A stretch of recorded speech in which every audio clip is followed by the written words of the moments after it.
Hey guys, welcome to Juicy Tea, where I read out the best stories on Reddit, so you don't have to. The funny, shocking, and satisfyingly juicy. Today is Bridezilla Saturday, with the craziest wedding stories from across Reddit. Am I the a-hole for wearing a white dress to a wedding, after being specifically requested to do so by the bride? Posted by Cicada Potential 6437. Background. When I was 5, we moved, and our next door neighbours had a girl named Bella, who was my age. We immediately connected and grew up thick as thieves. Our families were also close. I moved a couple of hours away for college, while Bella stayed home. She would come visit me frequently, stay with me, and we had great times. I met Barrett in econ class sophomore year and realised we had a lot of friends in common. He was a smart and attractive guy, so we ended up hooking up a few times after study sessions. It was fun, but there wasn't really any long-term chemistry, so we remained friends. We never even talked about dating. We weren't close after that, but we were in the same friend group and saw each other frequently at parties. I introduced Bella to Barrett at a party in senior year, and it was love at first sight for her. She interrogated me about him, and I informed her of our history. She seemed pretty upset about the fact that we'd hooked up, but I assured her there was absolutely nothing romantic there, and that she had my full blessing to pursue him. She did, and after a few months, they started dating officially. She was over the moon, and I was happy for her. I graduated and accepted a job 6 hours away from home. Shortly afterwards, Bella and Barrett ended up moving in together, back in my hometown. At first, I went back home to visit them often, but life got busy, so we ended up just seeing each other annually at holidays. Last Christmas, my family hosted a Christmas Eve party with our two families, at which Barrett proposed to Bella. It was a heartfelt proposal, and everyone was absolutely thrilled for them. That holiday, all Bella wanted to talk about was wedding planning, and we had a ton of fun brainstorming ideas together. There was no signs of what was to come. Over the next few months, I expected to be formally asked to be Bella's maid of honor. She had mentioned this over the holidays, but the ask never came.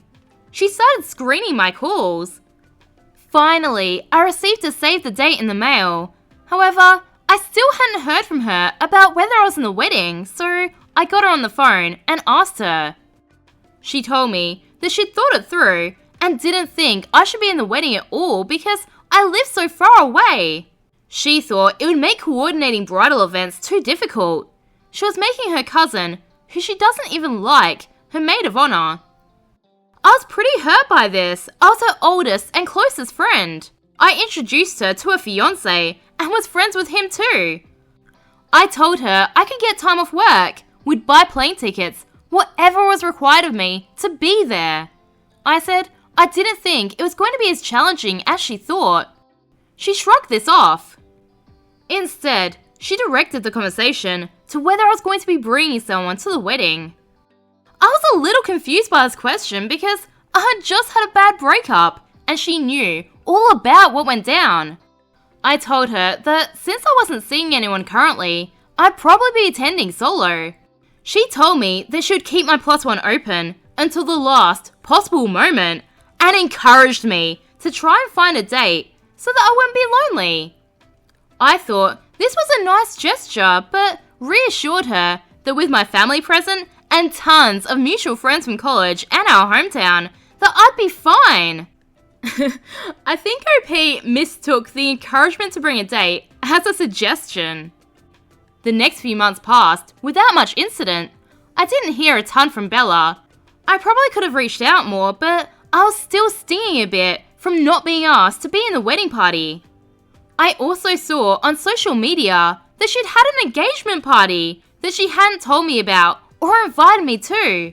That also hurt, but I didn't say anything. I figured we're just growing apart. It happens. Then, 6 weeks prior to the wedding, I got a call from Bella. She told me that one of her bridesmaids had dropped out and that she was hoping that I could fill in.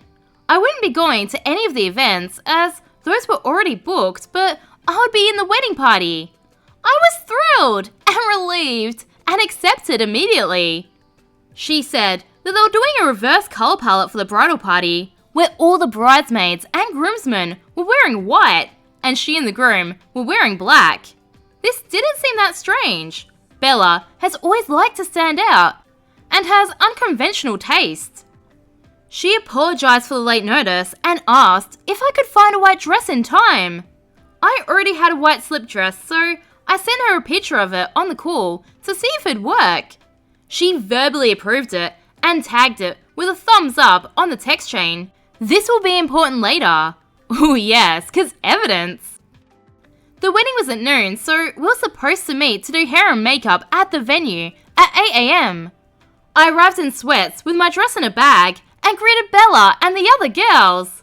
We had fun, drinking champagne and getting ready. About 2 hours prior to the ceremony, Bella told everyone to get our dresses on so we could take some pictures.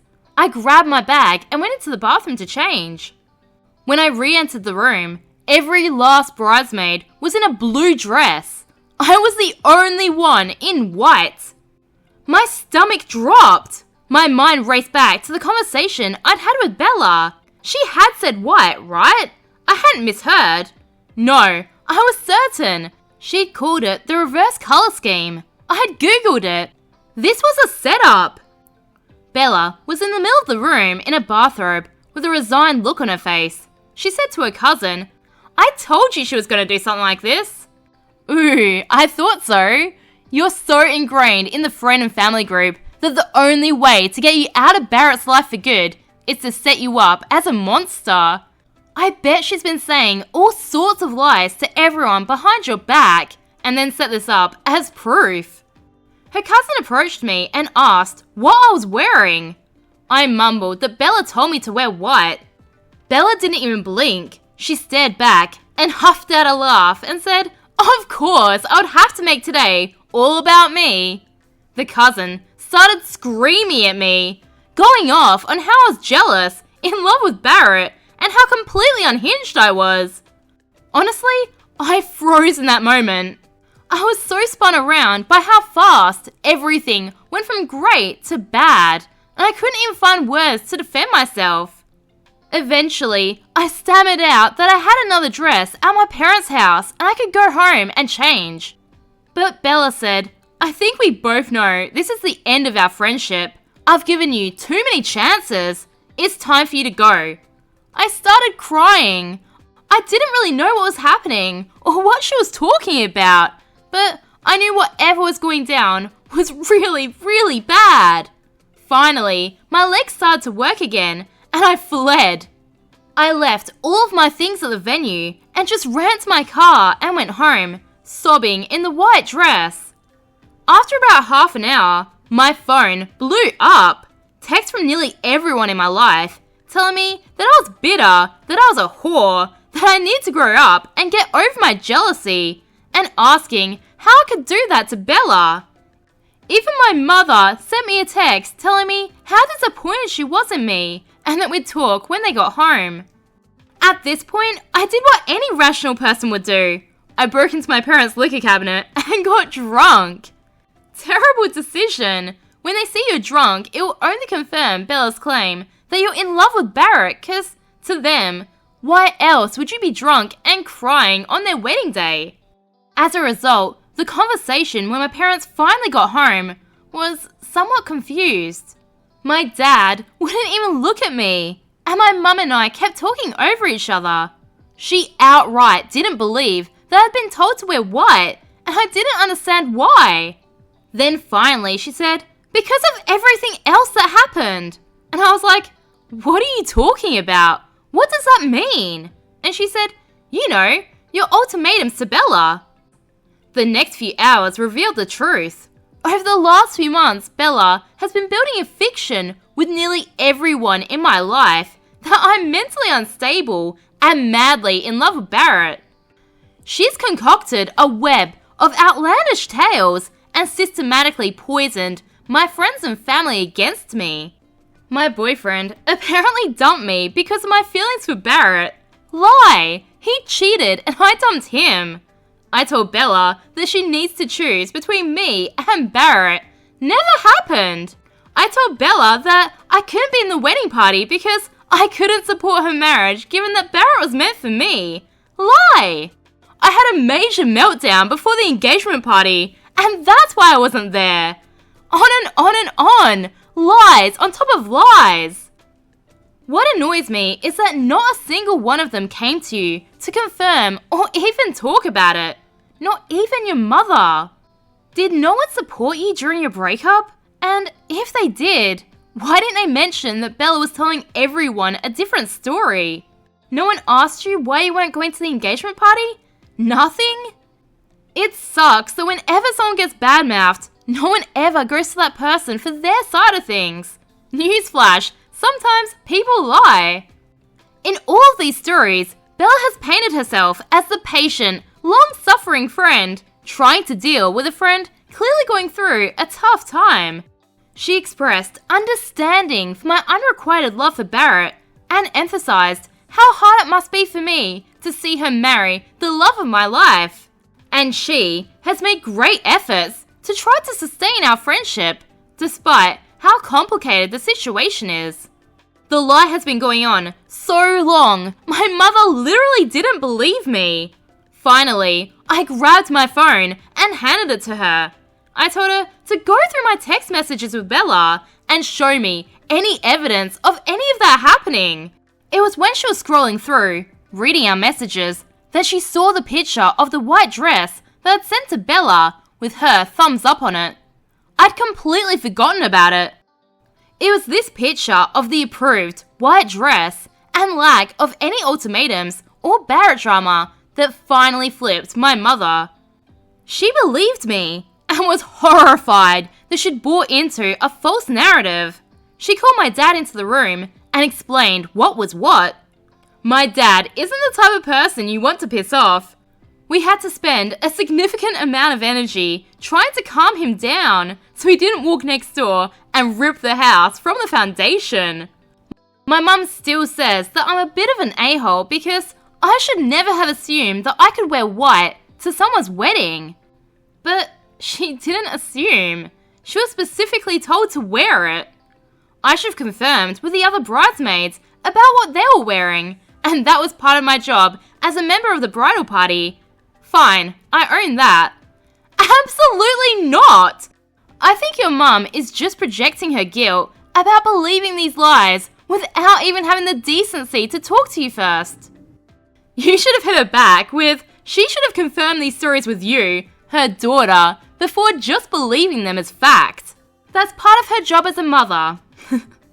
But it doesn't change the fact that I never meant to hurt Bella, and she's been setting me up for this epic fail for months. The next day, hung over on multiple levels, I sent everyone screenshots of my call history of Bella and the photo of the approved dress. Unfortunately, this is where my occupation worked against me. I'm a graphic designer, and people thought that I photoshopped the image. Trust me, if I was going to Photoshop some proof, it'd have been a hell of a lot more compelling than someone liking an image. So pretty much no one believes me, except my mum, my dad, and one of the other bridesmaids, one of Bella's friends from college I don't know well. She was there during the dress incident and said she could tell from the stunned look on my face that I was telling the truth. She said that Bella had a pretty bad case of COVID at the beginning of the year, and ever since then, she had changed as a person, becoming cruel and self-absorbed. She said the wedding events had been horrific, and Bella had been an absolute monster. She's planning on going no contact now that it's done. So that's 3. 3 people out of hundreds that don't think I'm an a-hole. Everyone else does. My reputation is destroyed. My life is in tatters. I don't think I'm the a-hole, but I submit myself to Reddit's judgment. So COVID turns people into Bridezillas, eh? Well, they do say it can make people lose taste. Remember, I post new content every day, so subscribe for more juicy tea.